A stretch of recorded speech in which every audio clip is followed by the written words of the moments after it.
정부가 생활인구 데이터를 발표하면서 각 지역들이 부문별 1등을 자랑하고 있는데요. 실제 정책에 활용하기 위해서는 보다 세부적인 데이터 제공과 실질적인 제도 마련이 먼저라는 지적이 나옵니다. 보도에 박종호 기자입니다.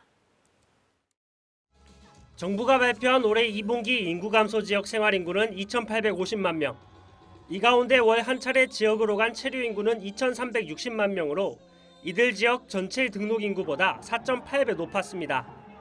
체류 인구 한 명당 평균 카드 사용액은 11만 5천 원. 전체 카드 사용액의 43%를 차지해 지역 경제에도 도움이 된 것으로 분석됐습니다. 특히 이제 강원 지역의 경우 체류 인구의 카드 사용 비중이 등록 인구보다 높게 나타난 그 지자체도 있었습니다. 이를 통해서 이제 인구 감소 지역에서의 체류 인구 소비가 등록 인구 못지않게 경제적 파급 효과가 있다는 것을 확인할 수 있었습니다. 이렇다 보니 인구 감소 지역 생활인구 1위, 증가세 1위 등 지자체마다 생활인구 순위를 자랑하기 급급한 상황. 인구 감소를 막기 위해 제안한 정책 자료가 단순한 숫자 늘리기로 변질되고 있다는 우려가 나오는 이유입니다.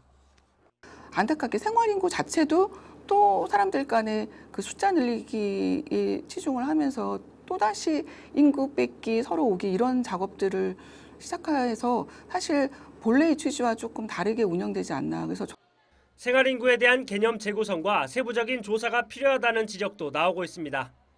소비처와 장기 체류 장소 등 보다 명확한 자료가 제시된다면 활용도가 높아질 거라는 겁니다.